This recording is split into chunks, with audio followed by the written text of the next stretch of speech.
Primera de Juan, introducción.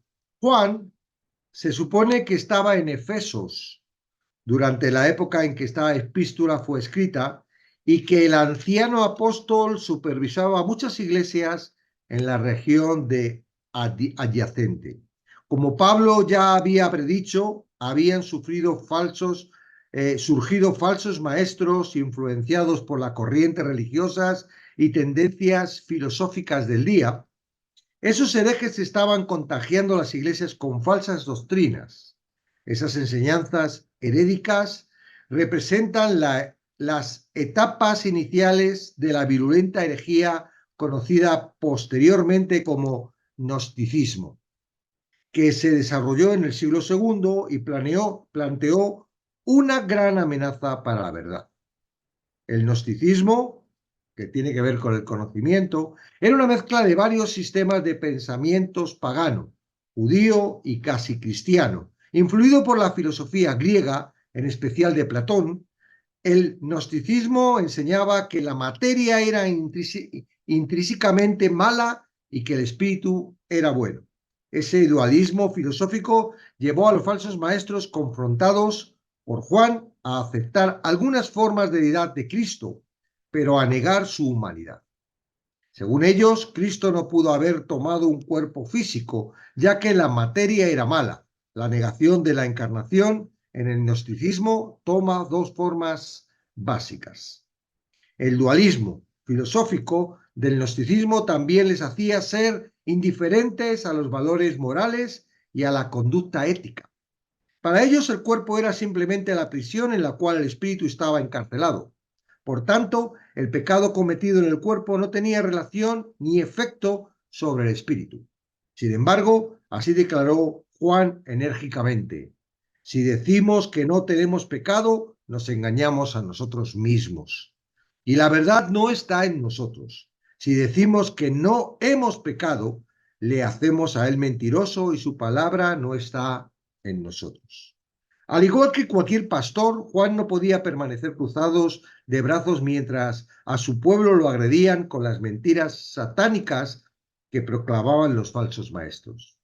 En respuesta a la grave crisis que amenazaba a la iglesia bajo su cuidado, el apóstol les envió esta carta para ayudarles a confrontar la plaga mortal. Pero el propósito de Juan no era tan solo polémico, sino también pastoral, expresando su profunda preocupación por los creyentes. Él no solo quería refutar a los falsos maestros, sino también consolar a los verdaderos cristianos. Por tanto, mientras que Juan expresó la finalidad de su evangelio afirmando: estas palabras se han escrito para que creáis que Jesús es el Cristo, el Hijo de Dios, y para que creyendo tengáis vida en su nombre, el apóstol expresó así el propósito de Primera de Juan. Estas cosas os he escrito a vosotros que creéis en el nombre del Hijo de Dios, para que sepáis que tenéis vida eterna y para que creáis en el nombre del Hijo de Dios. Al repetir una y otra vez las verdades esenciales del cristianismo, Juan, con creciente, profunda y amplia divulgación, fortaleció a su pueblo contra las agresiones de los falsos maestros y les aseguró que poseerían vida eterna.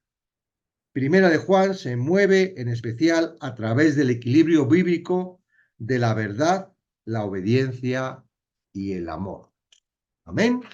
Entonces veamos este primero que vamos a ver hoy, Primera de Juan 1, del 1 al 4. Lo que era desde el principio, lo que hemos oído, lo que hemos visto con nuestros ojos, lo que hemos contemplado y palparon nuestras manos tocante al verbo de vida, porque la vida fue manifestada y la hemos visto y testificamos y os anunciamos la vida eterna, la cual estaba con el Padre y se nos manifestó. Lo que hemos visto y oído, eso os anunciamos, para que también vosotros tengáis comunión con nosotros, y nuestra comunión verdaderamente es con el Padre y con el Hijo Jesucristo. Estas cosas os escribimos para que vuestro gozo sea cumplido. Conforme A su firme compromiso con la certidumbre de la verdad divina, Juan prescindió de todas las buenas maneras introductorias. Ni siquiera se nombra como el autor ni identifica a sus lectores. Más bien, se lanza inmediatamente a escribir la verdad inspirada por el Espíritu Santo. Comienza presentando 5 certidumbres acerca de la persona y la obra de Cristo, el verbo de vida. El verbo de vida es inmutable, histórico, transmisible, relacional y gozoso. Desde el principio de la presentación del Evangelio ha sido el mismo. Como una sencilla declaración inicial, Juan establece que el mensaje del Evangelio acerca del verbo de vida es permanente e inalterable. Contrariamente a lo que los falsos maestros enseñaban, experimentar a Cristo y su Evangelio no es algo místico, espiritualmente trascendente y división secreta, reservada tan solo para aquellos de élite que asciernen algún entendimiento superior.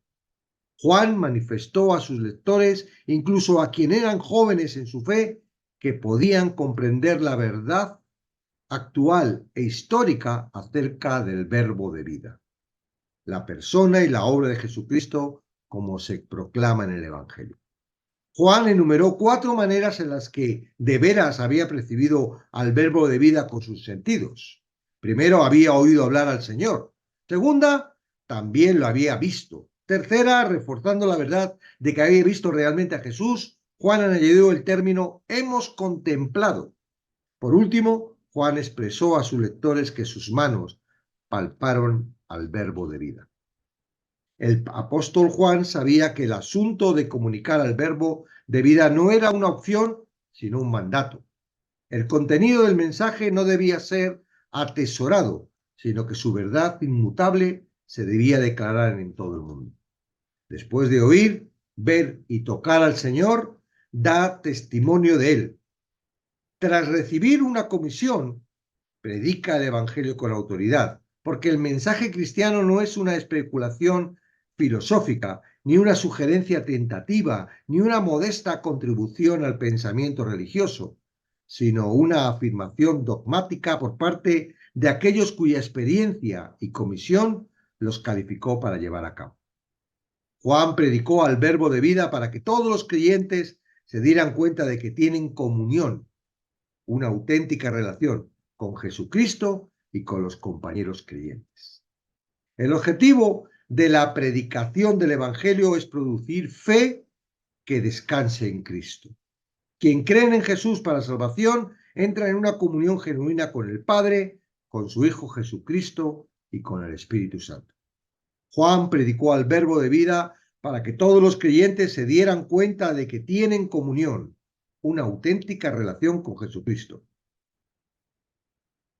y con los compañeros creyentes. Se trata de algo más que una simple asociación de quien han tenido las mismas creencias y por tanto se congregan. Más bien es una vida y un amor mutuos de quienes son uno en espíritu. El objetivo de la predicación del Evangelio es producir fe que descanse en Cristo. Quienes creen en Jesús para salvación entran en una unión genuina con el Padre, con el Hijo Jesucristo y con el Espíritu Santo. Debido a que es una verdad transformadora, el mensaje de Juan ocasiona gozo cumplido, produciendo satisfacción y reacción total que nunca se puede perder. El gozo es algo muy profundo y significativo, algo que afecta por completo a toda la personalidad. En otras palabras, se trata de esto. Solo existe una cosa que pueda producir verdadero gozo y es la contemplación del Señor Jesucristo. Él satisface mi mente, satisface mis emociones, satisface todos mis deseos. Él y su gran salvación incluyen la personalidad plena y nada menos, y en Él estoy completo. Es decir, el gozo es la respuesta y la reacción del alma al conocimiento del Señor Jesucristo. Juan quería que sus lectores experimentaran el gozo que viene de comprender la realidad de Cristo, la verdad salvadora del Evangelio, y la comunión que cada cristiano tiene con él y con los compañeros creyentes. Es entonces que todos los verdaderos seguidores de Jesús tendrán el gozo de Cristo cumplidos en sí mismos. Bueno, cabe decir que claramente esto no es un evangelio, ¿ok? Es una carta a los creyentes. Vamos a ponerlos para no darle trabajo a Cheri. No sé si está por ahí, pero ajustes, ajustes de comentarios. Él está tratando con creyentes, ¿ok? Bueno, nunca la carta va a la congregación y en la congregación hay creyentes, gente que está a puntito de ser creyentes, otros que nunca llegarán a ser creyentes, ¿verdad? Porque están ahí. ¿Por qué están ahí? No sabemos por qué están ahí, pero realmente no están creyendo, y ¿verdad? Y quizás estos que están ahí y que no llegarán a ser creyentes son los que en realidad, los peligrosos. ¿Por qué? Porque no se están dirigiendo por el Espíritu, no están exponiendo, sino que directamente bajo su razonamiento, directamente bajo la dirección del pecado y de donde están, y de Satanás, están de alguna forma, parece que son creyentes, pero sin embargo son estorbo, ¿verdad? Todos estos que anteriormente en la carta de los Colosenses habíamos visto que Pablo también estaba escribiendo a la iglesia y diciendo, cuidado con estos. Y ahora Juan nos vuelve a hacer lo mismo. Y ¿sabéis una cosa? Es que no ha cambiado, ¿verdad que no ha cambiado? Estamos rodeados de personas que nos quieren hacer entender cosas que luego cuando vamos a la palabra no son las que dicen la palabra. Hay algunas veces que son insignificantes. Hay otras que tienen mucho peso, como por ejemplo, ¿se pierde la salvación? ¡Wow! ¿Cómo puede una persona decir que se pierde la salvación? Eso es como decir que yo tengo que hacer algo para no perderla. Otros quieren decir, mira, para alcanzar la salvación tienes que hacer por obras y un montón de cosas que al final no nos ponen en el verdadero evangelio. En Gálatas, Pablo decía, solo hay un evangelio. El que predique otro evangelio sea anatema, maldito. Entonces, bueno, aquí está Juan introduciendo, ¿verdad? Una carta que va a ir a creyentes, a creyentes. En este caso, bueno, el creyente aquí, ¿qué pasa con los que todavía no han entrado? Es decir, están ahí siendo preparados de alguna manera, ¿verdad? Para ser, porque para entrar, para que realmente Cristo pueda absorbernos, como yo digo, esa puerta, tenemos que creer lo que estamos leyendo. Si somos incrédulos, aunque creamos en parte, pero estamos incrédulos en otros, Cristo no nos va a absorber. Necesitamos de alguna forma morir a nosotros. Y no es que nosotros podamos morir, es que todas esas estructuras, todos esos engaños, todas esas falsas doctrinas de alguna forma tienen que ver porque la verdad te hace libre. ¿Libre de qué? De estar exponiéndote. Hay gente que está frente a la puerta estrecha y la puerta estrecha le está diciendo no lo que tiene que hacer, sino lo que tiene que dejar de hacer. La puerta estrecha le está diciendo lo que realmente la palabra, ¿verdad? Y ellos, no, eso no es así. Nada, eso no es así. Esto es de otra forma. Y entonces no pueden entrar. ¿Por qué? Porque el orgullo no puede entrar por la puerta esa. Aunque sí entra nuestra carnalidad. De alguna forma se cuela, ¿verdad? Y entra. Pero cuando entramos y somos ya creyentes, ahí ya dependemos de él. Ahora, hay una etapita, yo creo, yo no sé si es una etapita o la etapa dura mucho, ¿no? Porque yo sí he visto que en mi primera etapa era tan fácil desviarme otra vez, era tan fácil meterme cosas extrañas que me llevaban a un entendimiento. Por ejemplo, yo esta epístola, más de uno habrá dicho, eso no es lo que me has enseñado, porque a lo mejor yo te lo enseñé cuando estaba empezando y así es como en un momento dado confiado que me estaban enseñando bien las personas nuevas que me habían mostrado el nuevo evangelio. Y ahora, de repente, cuando uno se pone a estudiar, dice, pero, ¿qué estaba diciendo? ¿Qué estaba? ¿Por qué? Porque claramente, ¿verdad? No solo son los herejes o los falsos maestros, nuestro propio corazón, nuestro propio entendimiento, nuestra propia carnalidad nos va a traer filosofías que en alguna forma nos colocan en una posición en la que estamos mal, estamos expuestos. ¿A qué? Expuestos a que nos metamos en un cacharro y la luz no sea luz. ¿Ok? Entonces, vamos a ver, vamos a estudiar y es genial, ¿no?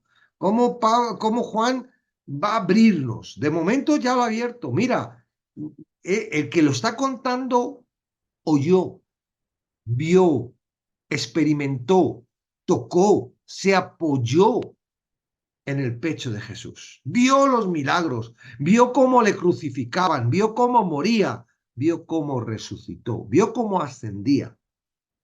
Ahora, claro, ahí está ahora el razonamiento, ¿no? No lo hemos visto y a lo mejor si lo hubiéramos visto, hubo gente que vio todo esto y no llegó a creer. Por eso dice Jesús a Felipe, bienaventurado el que sin ver cree, es más feliz.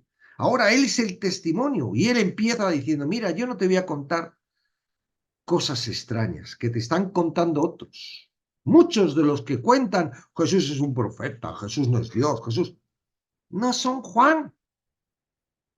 No la han visto, no han estado con él, no pueden certificar quién era Jesús. Ahora, ¿quién me puede decir quién era Jesús? Juan. ¿Y qué está diciendo Juan? Que él lo ha visto, que él ha visto y dice, porque la vida fue manifestada y la hemos visto y testificamos.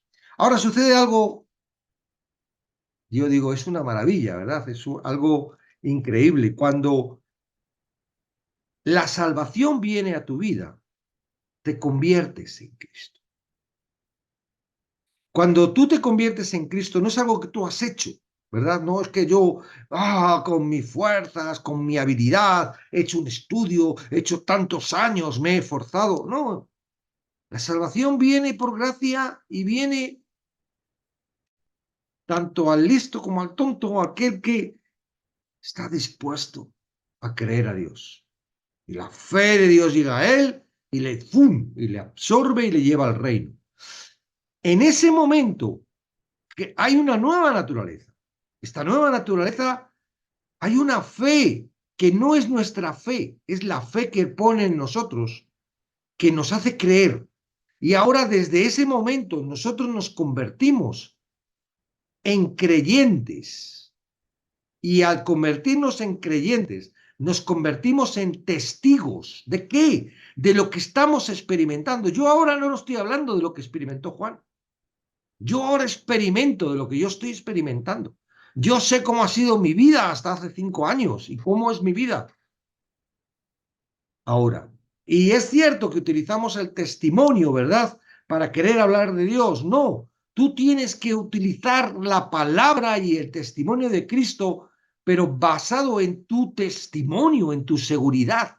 Ahora estás en Cristo. Por eso es muy difícil para muchos que tienen dudas, que todavía piensan y qué tal. Y bueno, y yo estaba así, ¿eh? Que la salvación se puede perder y que esto lo otro y que hay que hacer lo otro y que es el santo y estamos todo el día. Yo veo a los pastores luchando con sus congregaciones. Hagan esto, hagan lo otro, dejen de hacer esto, dejen de hacer lo otro. Y están siempre así y por más que lo intentan, nunca cambian las cosas. Porque en realidad no están llevando a la congregación a lo que realmente tiene que llevar, a que experimente ese nacimiento con Cristo, a que experimenten la seguridad de la palabra, que experimenten, porque ya no es el pastor luego, ahora es Cristo, es el Espíritu Santo. El proceso de discipulado no es eterno, dice ir y hacer discípulos. enseñándoles que guarden las cosas que, o sea, el proceso del discipulado es ¿para qué? Para que esas personas se hagan miembros del cuerpo, y una vez que se hacen miembros del cuerpo van a hacer lo mismo que tú, van a buscar a otros para hacer discípulos que de alguna forma entren al cuerpo, a la iglesia, al cuerpo de Cristo. Lo que hemos visto y oído, esto os anunciamos, para que también vosotros tengáis comunión con nosotros, y nuestra comunión verdadera es con el Padre. Es decir, la primera comunión es directa con Dios, directa. En Cristo tenemos comunión con el Padre, estamos en el Hijo, el Padre y el Hijo son uno, nosotros ahora estamos en el Hijo, somos uno con el Padre, y todo esto a través del Espíritu Santo. ¿Veis la Trinidad? La comunión es con el Padre, pero la comunión es también con nosotros, dice. En este caso, Juan estaba vivo. Ahora no podemos tener mucha comunión con Juan. Juan está arriba en el cielo, pero sí hay una comunión, y esa comunión es la que afecta. Ahora, al entrar en el cuerpo, ya no eres tú, ahora es Cristo. ¿Cuál es el factor? Y lo vamos a ver en toda la carta. ¿Cuál es el factor? La evidencia de que estás en el cuerpo. Y mira, a mí muchas veces me rompo la cabeza porque veo cosas que suceden que no tendrían por qué suceder. Pero la evidencia de que estás en el cuerpo es que te mueves en el amor. Pero no es porque tú quieras amar, no es porque tú te esfuerces a amar, es porque al estar en el Cristo, la unidad en Cristo es amor. Por esto, bueno, aquí Juan ha empezado con el gozo, ¿verdad? Dice, estas cosas os escribimos, es decir, el testimonio, la certeza, la realidad de que Jesucristo, que lo he visto, lo he tocado, lo he palpado, es real. ¿Para qué es? Para que vuestro gozo sea cumplido. Para que vuestro gozo, ¿por qué? Porque cuando dudamos, cuando ya no estamos en Cristo, estamos en otra cosa, cuando se nos está poniendo que Cristo es un profeta, que Cristo, el Espíritu, o sea, todas estas aberraciones que vamos a ver muchas en la carta y las estamos viendo constantemente, no te llevan a la letra. Te llevan al entendimiento, a la sabiduría, al conocimiento, al orgullo, no te llevan al amor. El fundamento de Cristo es el amor. Mira, si hay que perder, el amor hace perder. Me encanta cuando en Corintios, ¿verdad? Pablo expresa el amor es sufrido, el amor, esa expresión del amor, esa expresión del amor imposible para nosotros amar, que a veces sí surge en nosotros, ¿no? Como ese amor ese amor filial de padre, ¿no? Hacia los hijos, y que no es porque nosotros lo hagamos, porque muchas veces los hijos ni se merecen ese amor. Es un amor que ha puesto ahí Dios para los padres, para que los padres no le peguen un cacharrazo a los hijos. Y aún así hay padres que meten cacharrazos a los hijos. Pero el amor de Dios, el que se experimenta en Cristo, este no le puedes creer. Este solo habita, se, se, se, se palpa en Cristo. Entonces, wow, estas cosas, esta carta, ¿verdad? Que vamos a estar estudiando, Juan nos la escribió, sí, a nosotros, ¿verdad? Para que nuestro gozo sea cumplido. Es como que ya tenemos todo, ya lo decía en Colosenses, estamos completos, pero no lo estamos gozando. ¿Por qué? ¿Qué pasa? Bueno, vamos a quitar todas esas mentiras, todas esas fortalezas, vamos a quitar todo eso que están. Mira, no podemos quitar a los falsos maestros, no podemos quitar a los herejes, no podemos quitar a los religiosos, no podemos quitarlos, seguirán estando. Pero ¿qué puedo hacer? Poner la verdad, darte la verdad, y muy clarita, porque Juan va al grano, con la verdad, con la verdad. Eres libre. ¿De qué? de todas esas mentiras que te llevan a la tristeza, a la presión, al temor, al odio, al resentimiento, ¿verdad? Y estamos llenos de cosas que el mundo ha colocado y ha llenado y se ha llenado nuestro corazón y nuestra mente. Y no es como dicen, ¿verdad? Que somos espirituales y que nuestro cuerpo es carnal y que bueno, que haga lo que le dé la gana, va a morir. No, no, no es así. Realmente quien está en Cristo participa de cuerpo, alma y espíritu de la nueva naturaleza. Claro, claro que experimentamos, ¿verdad? Algo que no queremos, ¿va? Dentro de nosotros. No es alguien que me venga y me diga, oye, vamos a robar. Es directamente dentro de mí. Hay algo que me dice, roba, así tienes más. Wow, pero si yo no quiero, si yo ya estoy en Cristo, sé que esto está mal. Sí, todo eso ya, ¿verdad? Pablo nos lo ha enseñado y que nos ha mostrado y aún ahora Juan va a haber cosas, ¿verdad? Entonces, ¿para qué necesitamos conocer todo esto?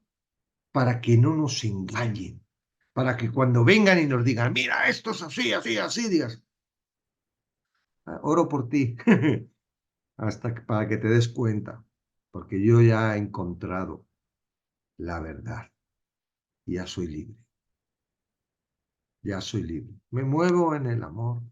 Yo, háblame del amor, háblame de lo que podemos hacer para llevar la palabra a los que no son, háblame de cómo podemos ayudar para que la palabra se extienda y puedan ver a Cristo y puedan experimentar, pero no me hables de lo que ya la palabra me ha quitado, el estorbo que me ha quitado para entender. Entonces, bienvenidos a Primera de Juan. Es un libro que uno se pone a leer y no para de leer hasta terminar. A mí me cuesta parar hoy, porque yo continuaría, ¿ok? Pero vamos a ir despacito para meditar, ¿verdad? Y vamos a ir bien. De momento, Jesucristo es real. Jesucristo vino, pagó por el pecado. Era un hombre de carne y hueso, Dios encarnado. No podemos quitarle ninguna de las dos naturalezas, ¿verdad? Hay por ahí algunas cosas que no podemos entender, como Jesús no sabía el día en que iba a regresar, que lo sabía el Padre y no lo sabía él cuando eran uno. Y hay cosas que a lo mejor no llegamos a comprender o no están claras o no importa, no las intentes explicar. Disfruta de esta comunión que dice, y lo que hemos visto y oído esto anunciamos para que también vosotros tengáis comunión con nosotros y nuestra comunión verdaderamente es con el Padre y con su Hijo Jesucristo. Amén.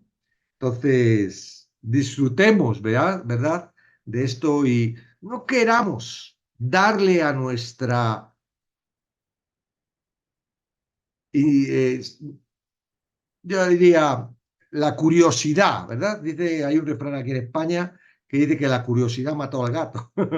Pues, porque son muy curiosos, la verdad es que se meten en muchos follones, ¿verdad? En un montón de vídeos. La curiosidad a veces nos hacen despistarnos del punto principal. Ay, ¿cómo sé si estoy en Cristo o no estoy en Cristo? Eso no te importa, porque no depende de ti, depende de Cristo. Ay, si no estoy en Cristo, entonces me muero. No, no te preocupes. El crucificado, ¿verdad? Le quedaban muy poquitas horas de vida y fue salvo. No te preocupes.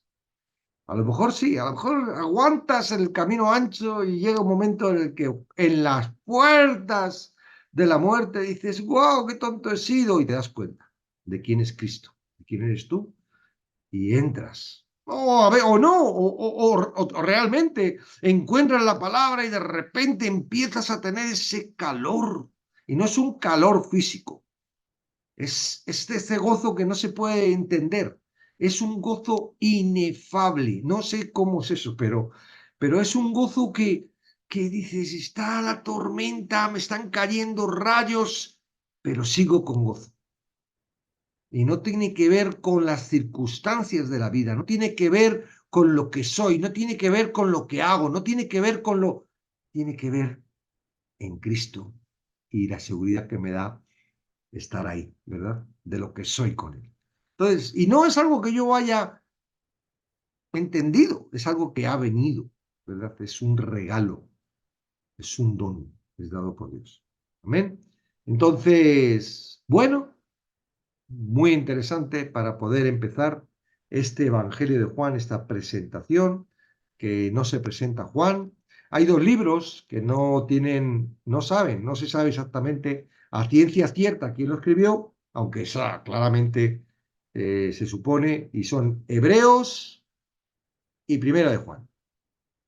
El resto de libros utilizan la presentación, ¿verdad? Y hay Hebreos y Primera de Juan. Hebreos, supuestamente, claro, no lo dice, pero está claro que fue, bueno, para mí, pero me da lo mismo, porque a la larga, si no fue Pablo, el Espíritu Santo fue el que inspiró ese libro, y Primera de Juan, pues también se ve que fue Juan, y está claramente, ¿verdad?, definido por los antiguos de la iglesia, y no me estorba, no voy a buscar investigar, ni voy a creer a nadie que de repente les haya encendido una chispa y dice, no, hombre, no, este no fue Juan, este fue un cura que no sé qué. Es lo mismo. Juan, ¿verdad? El Espíritu Santo escribiéndonos, Dios mismo, la palabra, Cristo, hablándonos para que de alguna forma el gozo de estar en Cristo sea cumplido, se cumpla, ¿verdad? Bueno, no te preocupes, vas a alcanzarlo. Sigue con la palabra, si no estás gozoso, si todavía tienes por ahí lagunas, es normal, pero la palabra te va a llevar. Este es el propósito de la palabra. Estas cosas os he escrito para que vuestro gozo sea cumplido. Amén. Bueno, ahora voy a parar aquí y vamos a verlo en otras